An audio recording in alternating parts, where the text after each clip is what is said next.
बच्चों, सीबीएसई पाठ्यक्रम के अंतर्गत एनसीईआरटी की पुस्तक संचयन भाग 2 से पहला पाठ हरिहर काका। हरिहर काका के लेखक हैं मिथिलेश्वर, जिनका जन्म 31 दिसंबर 1950 में बिहार के भोजपुर जिले में हुआ था। हिंदी में एमए और पीएचडी करने के बाद व्यवसाय के रूप में अध्यापन कार्य को उन्होंने चुना। इन्होंने अपनी कहानियों में ग्रामीण जीवन को बहुत अच्छी तरह से वर्णित किया है। आजकल ये आरा के विश्वविद्यालय में रीडर का कार्यभार संभाले हुए हैं। इनकी प्रमुख रचनाओं के नाम हैं, मिथिलेश्वर जी की प्रमुख रचनाएं हैं चल घुस लो घर आपने, बाबूजी, मेघना का निर्णय और हरिहर काका। और प्रस्तुत पाठ हरिहर काका ही हमारे पाठ्यक्रम में है, जिसके मुख्य पात्र आप देखेंगे। हरिहर काका लेखक, उनके 3 भाई हैं, ठाकुरबाड़ी के महंत हैं, नेताजी हैं और ग्रामवासी। मुख्य रूप से ये 6 पात्र हैं जिनके इर्द गिर्द पूरी कहानी चलती है। तो पाठ का जो स्वरूप है वो इस प्रकार है। हरिहर काका पाठ में आस्था के प्रतीक जो माने जाते हैं, धर्मस्थल, धर्म ध्वजाएं, उनकी स्वार्थ प्रवृत्तियों की ओर पाठ उजागर करता है। उन बातों को बताता है कि आमतौर पे मनुष्य के द्वारा उन लोगों पर, उन स्थानों पर विश्वास कर लिया जाता है जो धर्म के नाम पर अपना प्रचार और प्रसार करते हैं। वास्तव में उनकी मनोभावना मात्र स्वार्थ पर आधारित होती है। इस कहानी में पारिवारिक संबंधों को भी दिखाया गया है, मातृभाव को कुचलते हुए दिखाया गया है और ऐसा बेदखल किया गया है आत्मीय रिश्तों को जो जिंदगी की हकीकत और वास्तविकता को उजागर करती है। स्वार्थ से भरे हुए केवल लालच के कारण लोग अपने संबंधों से भी कैसे अपने स्वार्थों की पूर्ति करते हैं, साथ ही साथ धर्म की आड़ में फलने फूलने वाले महंत साधु आदि कैसे फलने फूलने लगते हैं अपने कुकर्मों के कारण, और कभी कभी अपने स्वार्थों की पूर्ति के लिए अपनी हिंसा वृत्ति को भी जाहिर करने लगते हैं।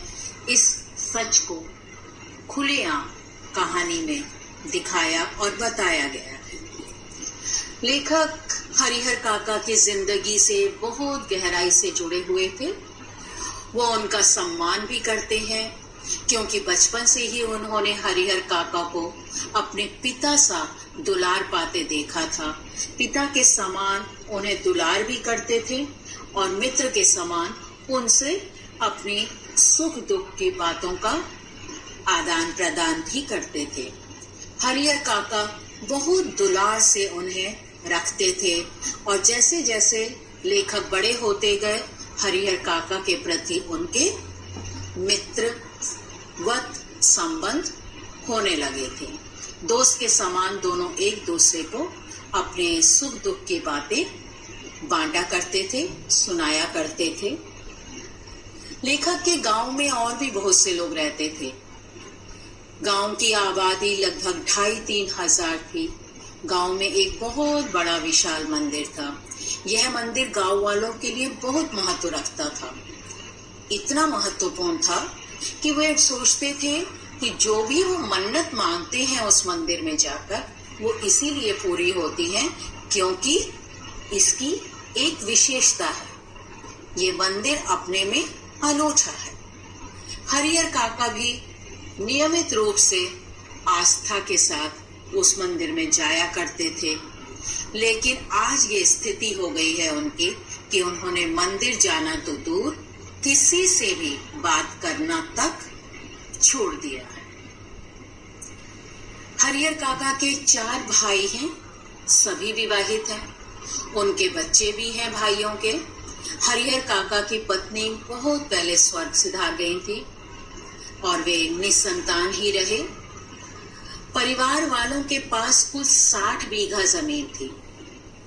4 भाई थे तो प्रत्येक भाई के पास 15-15 बीघा जमीन थी।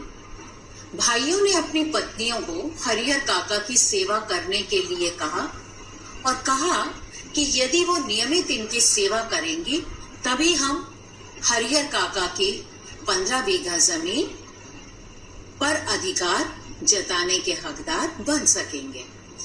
इस इरादे से अपनी पत्नियों को इस बात के लिए सावधान किया कि कभी भी हमारे बड़े भाई हरिहर काका को किसी भी काम, जरूरत की और खान पान व्यवहार किसी भी तरह की कोई कमी अनुभव मत होने देना। पहले तो पत्नियों ने भी सोचा कि जमीन का मामला है, हमारे को मिलेगी तो क्यों ना उनकी पूरी सेवा शुश्रूषा की जाए। बड़े भी हैं घर के, उनको देखा जाए, उनका पूरी देखभाल की जाए। लेकिन कुछ समय बाद उनकी नीयत डोलने लगी और उन्हें पानी देने से भी कोई खुशी से आगे आ नहीं रहा था। सहर्ष उनकी सेवा तो दूर, उनके खाने पीने तक के लाले पड़ने लगे थे। बचा हुआ भोजन उनकी थाली में परोसा जाता था। यहाँ तक कि उनके भतीजे भी, बच्चे भी, कोई भी ऐसा व्यवहार नहीं करते थे जिससे सहृदयता प्रकट हो पाती। हरिहर काका के भतीजे के एक दिन मित्र आए कोई। हरिहर काका की तबीयत बिगड़ी हुई थी, मुंह में कोई स्वाद नहीं था, बहुत दिनों से खा पी नहीं रहे थे। तो उन्हें लगा कि अब यदि भतीजे का कोई मित्र आया है तो जरूर उसकी खातिरदारी में भोजन विशेष बनाया जाएगा, तो आज तो उन्हें भरपेट और बढ़िया खाना खाने को मिलेगा। लेकिन मित्र के साथ पूरे परिवार भर ने खाया पिया और हरिहर काका के सामने वही बचा कुचा भोजन परोसा गया। अब हरिहर काका से बर्दाश्त नहीं हुआ। वे आग बबूला होकर थाली को उठाकर आंगन में फेंक देते हैं और सभी घर वालों को खूब खरी खोटी सुनाते हैं। और जिस समय ये घटना हो रही थी, गुस्से में थाली पटकी जा रही थी, घर वालों को खरी खोटी सुना रहे थे, उसी समय ठाकुर बाड़ी के पुजारी उनके दालान के सामने से गुजरे। पुजारी ने जब ये दृश्य देखा और बातें सुनी तो वो सारा घटनाक्रम मंदिर में जाकर महंत को सुनाया। महंत हरिहर काका के घर की ओर निकल पड़े और महंत हरिहर काका को समझा बुझाकर ठाकुर बाड़ी ले आए कि घर वाले तो तुम्हारा ख्याल नहीं रखते हैं, ध्यान नहीं देते हैं, हमारे यहाँ आओ मंदिर में और ईश्वर में यदि मन लगाओगे तो आपका ये लोक तो सुधरेगा ही, परलोक में भी आपका यशगान होगा। महंत ने संसार को स्वार्थी बताकर ईश्वर की महिमा का गुणगान किया और समझाने लगे कि अपनी जमीन जो है वो मंदिर के नाम कर दें। ऐसा करने से जिंदगी भर लोग तुम्हें याद करेंगे। काका सब बात सुने जा रहे थे महंत की, पर उन्हें समझ नहीं आ रहा था कि महंत क्या जो कुछ कह रहा है उन्हें वही करना चाहिए। अभी वो विचार ही रहे थे कि महंत ने हर तरह की सुख सुविधा देने की ठानी और उनके लिए बिस्तर, भोजन जो वो समझ रहे थे, जिन सुविधाओं से वे मुक्त थे और जिन सुविधाओं को भोग नहीं पा रहे थे और हरिहर काका मन में इच्छा रख रहे थे, उन सब बातों का मुआयना लेते हुए, भांपते हुए महंत ने वो सब सुविधाएं देने की ठानी और विचार किया। भाइयों को जब पता लगा कि हरिहर काका को महंत अपने मंदिर में ले गए हैं, तो वो किसी डर से, इस विचार से कि वहां जाना कहीं खतरे से खाली ना हो, तुरंत ठाकुरबाड़ी पहुंचे और चाहा कि अपने भाई को वापस अपने घर ले आए। लेकिन जिस तरीके से महंत ने हरिहर काका की दुखती रग में हाथ रखा था, उस स्थिति में हरिहर काका को वापस घर ला पाना भाइयों के लिए संभव नहीं हो पाया। उन्हें खाना पीने के लिए तरह तरह के व्यंजन दिए गए, गद्देदार बढ़िया सा बिस्तर दिया गया। तो भाइयों की एक न सुनी उस समय हरिहर काका ने, क्योंकि महंत का प्रभाव हावी हो रहा था। वही रहने का विचार बना। महंत ने भाइयों को ये कहकर भेज दिया कि आज उनका मन ठीक नहीं है, उन्हें यही रहने दिया जाए। भाई अपना समूह लेकर वापस लौट आए। अगले दिन जब ठाकुरबाड़ी पहुंचे, भाई दोबारा ठाकुरबाड़ी उन्हें लेने के लिए जब पहुंचे, तो अपने दुर्व्यवहार के लिए, अपनी पत्नियों के दुर्व्यवहार के लिए, घर परिवार का उनके प्रति जो सही व्यवहार नहीं किया जा रहा था, हरिहर काका से माफी मांगने लगे। और अपने छोटे भाइयों को इस तरह से माफी मांगते देखकर हरिहर काका का दिल बसीज गया और वे वापस घर आ गए। एक बार मंदिर महंत के द्वारा ले जाए जाने के बाद काका की खूब सेवा होने लगी। गांव भर में काका की चर्चा होने लगी। घर के सभी सदस्य जमीन पर अपने नाम लिखवाने का प्रयत्न करने लगे।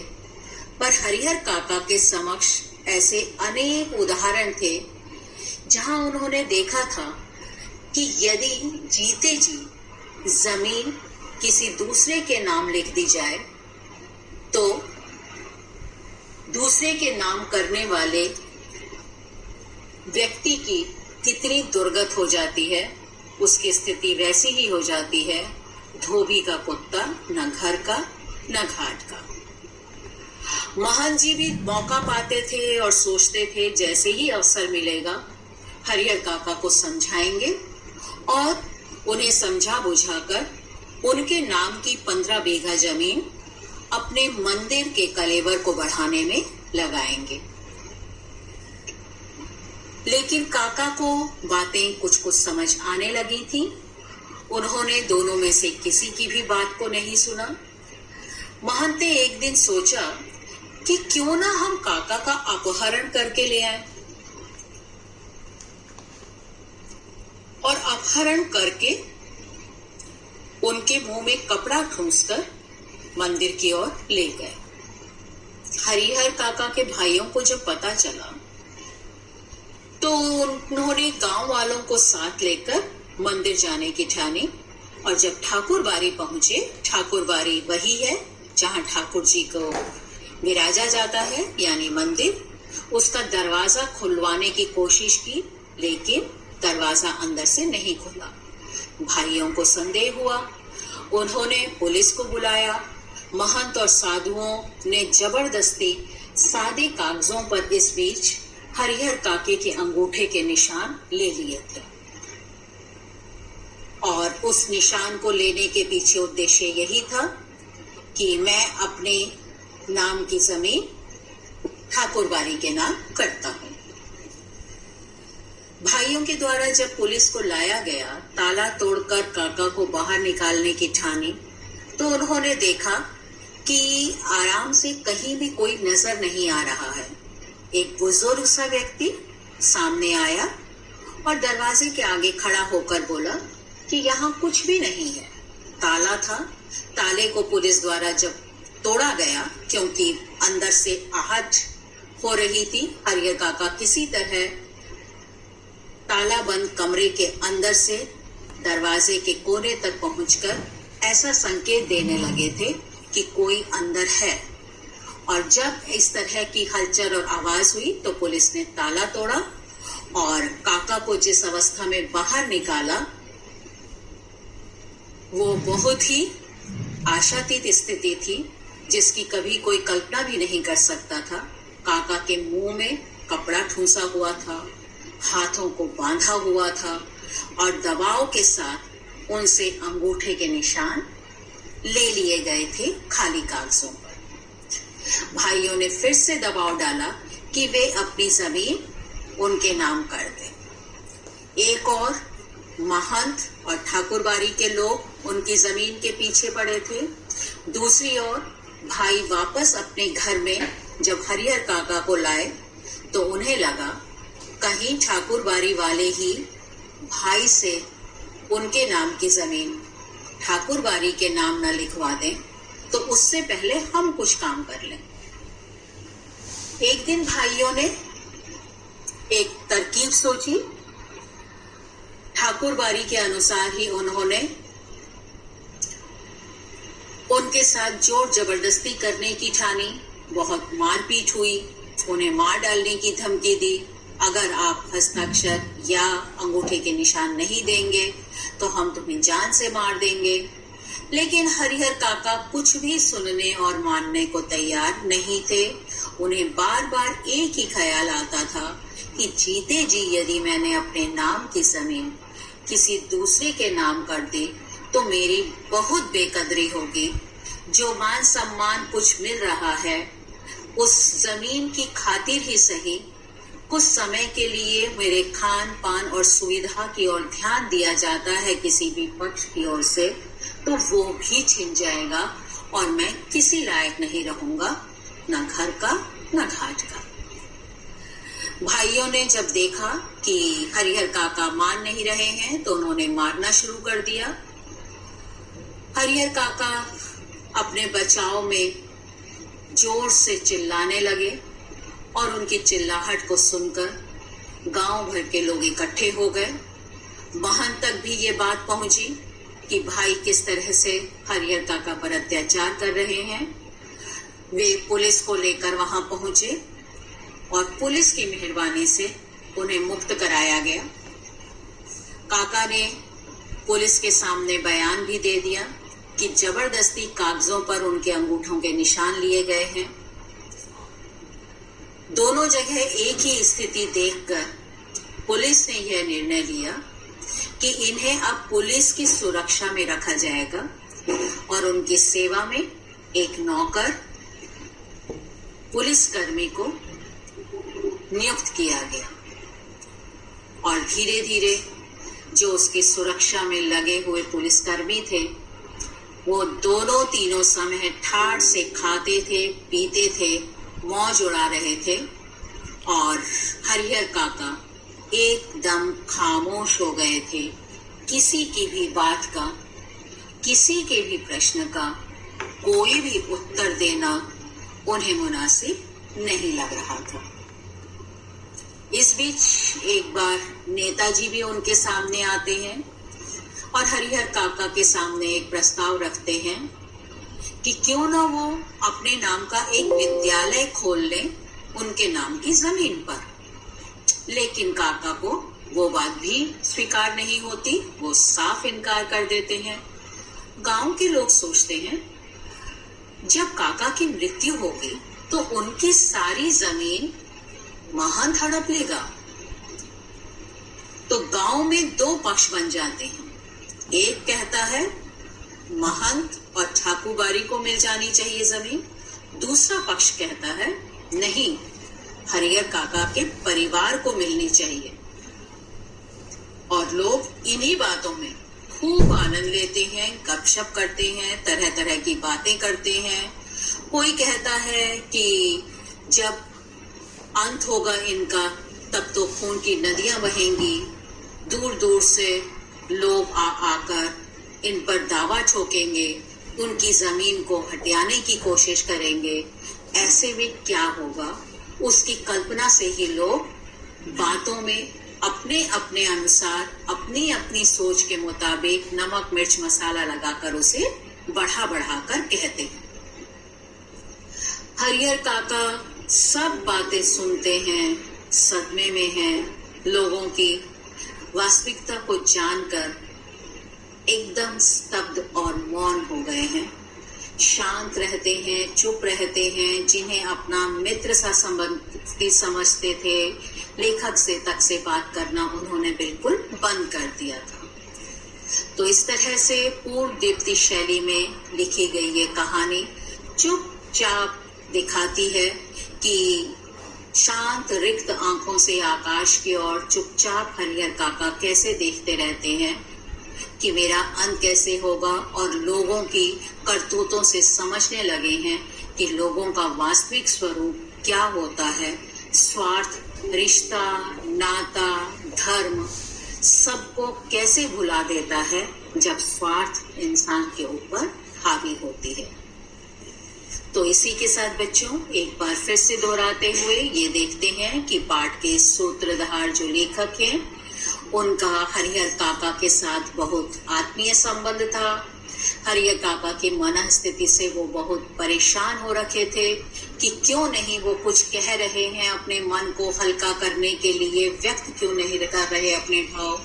हरिहर काका और उनके परिवार से लेखक भली भांति परिचित थे। पूरी कहानी के मूल में हरिहर काका है, इसलिए कहानी का नाम भी वही रखा गया है। हरिहर काका के प्रति लेखक की अपार संवेदना है।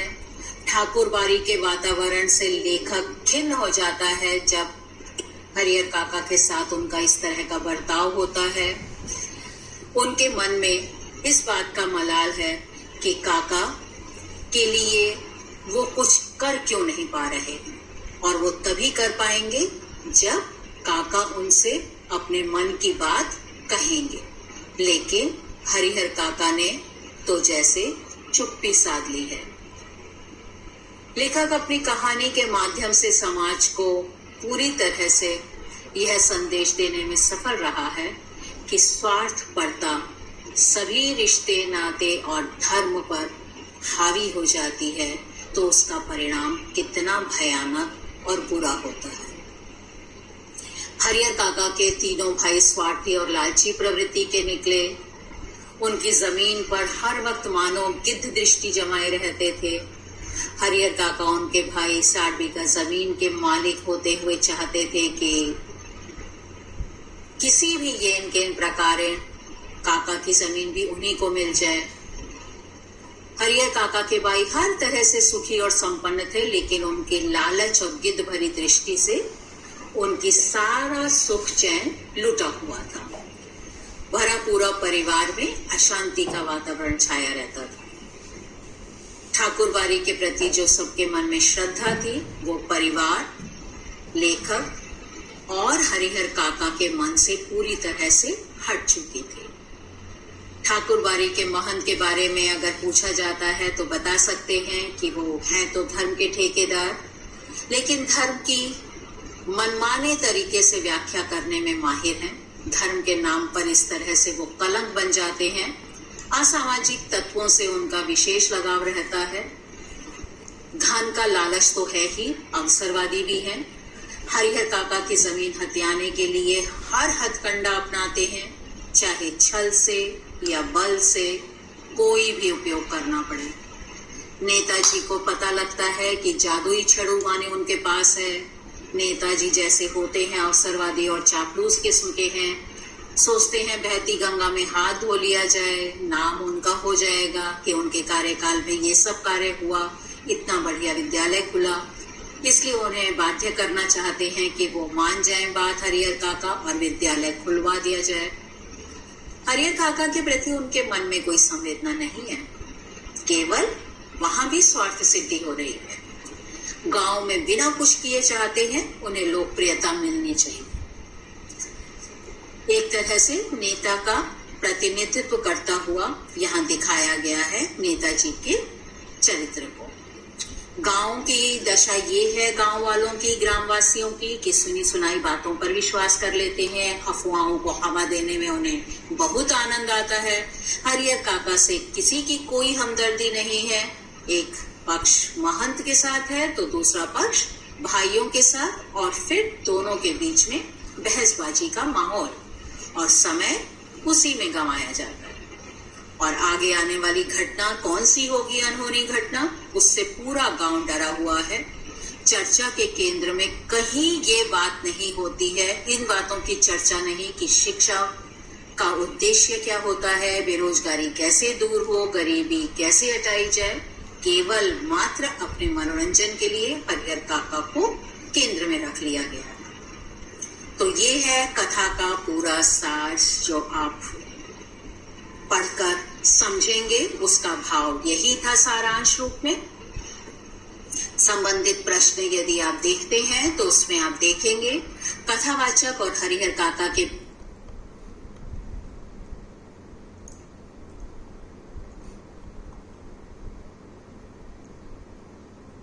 पढ़ाई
बीच में मित्रवत संबंध भी था और पिता पुत्र का सा संबंध भी था, और उसका कारण यही था कि बचपन से ही दोनों साथ साथ रहे थे। मोहल्ले में करीब करीब उनके आसपास घर थे और बचपन से ही उन्होंने देखा था कि हरिहर काका ने उन्हें जो दुलार और प्यार दिया था वो पिता से कम नहीं था, लेकिन उम्र के साथ बढ़ते बढ़ते वो आपस में बातचीत करके अपने सुख दुख को बांटा करते थे। और कहानी के आधार पर यदि जाना जाए कि अज्ञान की स्थिति में ही मनुष्य मृत्यु से डरता है, जब तक उसे पता नहीं होता कि मृत्यु तो अवश्यम भावी है, जब जान जाता है तो मृत्यु से भी नहीं डरता और बड़ी से बड़ी परेशानी आने पर भी उसका डट कर सामना करने को इंसान तैयार हो जाता है। अगर आसपास हमारे हरिहर काका की तरह कोई व्यक्ति हो तो आप उसके साथ कैसा व्यवहार करेंगे, उसकी कैसे मदद करेंगे? आप सभी बच्चे अपने अपने अनुसार अपनी अपनी कल्पना और सोच से इसका उत्तर लिख सकते हैं। ईश्वर न करे ऐसी स्थिति किसी की हो, लेकिन यदि होती है तो आप कैसे उनकी मदद करना चाहेंगे? और आज के समय में मीडिया यदि वहां पहुंच जाती तो उनकी स्थिति बदतर होती या ऐसा होता कि उन्हें मदद मिल जाती? इस बात पर अपने अनुभव से आप, जो भी मीडिया जिस तरीके से दिखलाता है बातों को बढ़ा चढ़ाकर, कभी कभी उससे कार्य सिद्ध भी हो जाते हैं, तो उस स्थिति में आप अपने विचार व्यक्त करेंगे। गांव में चर्चाओं के केंद्र में जो हरिहर काका के बारे में पता लग रहा है उनको अपने शब्दों में बताते हुए आप हरिहर काका के चरित्र चित्रण को बखूबी लिख सकते हैं, ऐसी हमें पूर्ण आशा है। धन्यवाद बच्चों।